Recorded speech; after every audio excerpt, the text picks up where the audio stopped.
일본은 확진자가 4만 명을 넘었습니다. 일본 NHK 방송은 어제 기준으로 코로나19 신규 환자가 모두 1358명이라고 발표했습니다. 일본의 코로나19 신규 확진자가 1300명 이상을 기록한 것은 5일 만입니다. 일본의 하루 확진자는 지난 4일에서 5일까지 2일 연속적으로 1000명 이상을 기록한 뒤 4월 동안 주춤하다가 13일 다시 1000명대로 올라선 상황입니다. 전문가들의 분석은 방역당국의 역학조사 속도가 감염 속도를 따라가지 못하고 있다는 겁니다. 매번 대응이 뒤따라가는 상황을 막기 위해 검사 시스템을 대폭 확충해야 한다는 지적입니다. 그런데 이게 말처럼 쉽지는 않아 보입니다. 최근 밝혀진 바에 의하면 일본 돌연변이 바이러스는 유럽과 미국에서 유행하는 바이러스와는 완전히 다른 변종 바이러스라는 것이 밝혀졌습니다. 그런 이유로 일본에서 유행하는 코로나 바이러스의 변종은 다른 나라의 상황과는 다른 일본 내 방사능 오염에 의한 돌연변이 변종일 가능성이 많습니다. 이 변종은 독하고 전염력이 강할 수 있기 때문에 깜깜이 코로나 감염이 만연할 수 있는 것입니다. 즉 일본을 전국적으로 보면 5월 하순 당시 깜깜이 감염자는 30에서 40%였는데 7월 하순에는 50%를 넘어섰습니다. 그러나 현재는 감염 경로가 드러나지 않은 비율이 오사카 보도에 의하면 비율이 60%까지 상승했습니다. 아마 더욱 증가하다가 소강 상태를 보인 후 다시 악화되는 악순환이 될 것으로 보입니다. 유럽에서는 재확산 소식이 이어지고 있는데 특히 프랑스 상황이 심각합니다. 유럽에선 특히 프랑스에서 코로나19 신규 확진자가 2500명을 넘기는 재감염 현상이 뚜렷하게 감지되고 있습니다.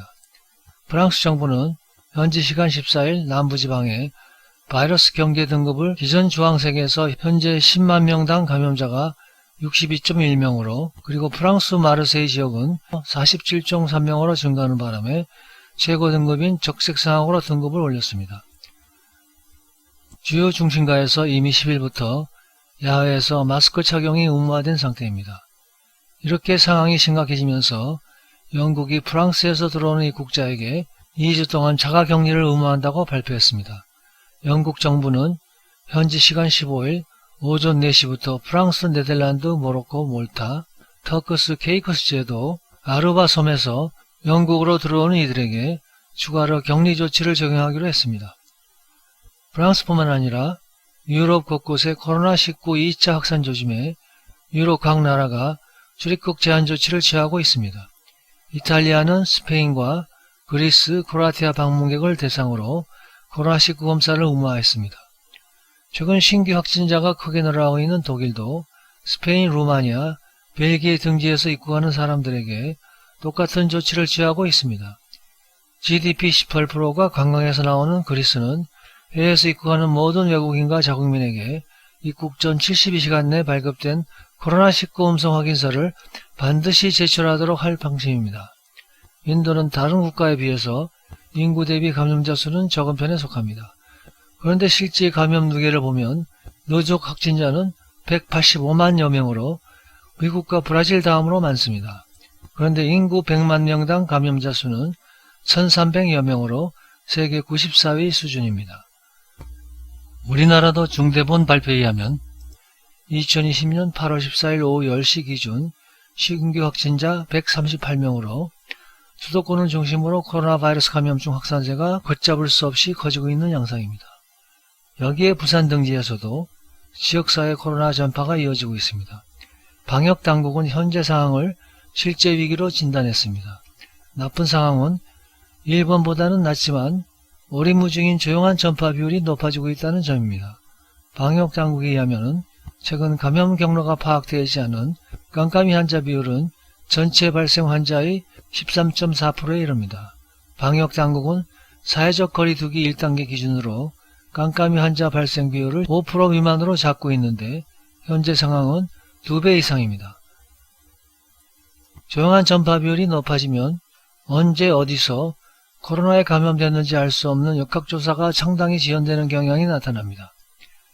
14일 중앙방역대책본부에 따르면 최근 수도권의 코로나 전파 양상은 동시다발적인 양상을 띠고 있습니다. 우려하던 학생들 간 감염도 이어지고 있습니다. 방역당국은 다시 한번 거리두기와 개인 방역수치 준수를 당부했습니다. 또한 최대한 외출을 자제하고 조금이라도 증상이 있으면 진단검사를 받을 것을 요청했습니다. 우리나라가 요새 신규 환자가 갑자기 늘어난 원인은 순전히 질본의 잘못입니다. 얼마 전 WHO가 공기감염이라고 인정했음에도 질본의 권 부본부장이 공기감염을 비말감염으로 격하 발표한 후 사람들이 긴장이 풀어져 마스크를 소홀히 하면서 방심하는 통에 감염증 확산세가 걷잡을 수 없이 커지는 양상을 보이는 것 같습니다. 무한폐렴 발생 초기에도 WHO가 마스크를 착용하라는 권고가 있었음에도 마스크가 필요 없다고 공갈치는 바람에 많은 사람이 감염되어 사망했는데 또다시 WHO가 공기감염을 인정했음에도 권역에서인지 몰라도 쥐뿔도 모르는 것이 비말감염이라고 구라치고 우기는 바람에 또다시 많은 사람들 간 감염이 확산된 것이라고 밖에 해석할 수 없는 것입니다. 이제 저 인간은 그만 물러나고 질본 본부장이 직접 나서야 할 때라고 봅니다.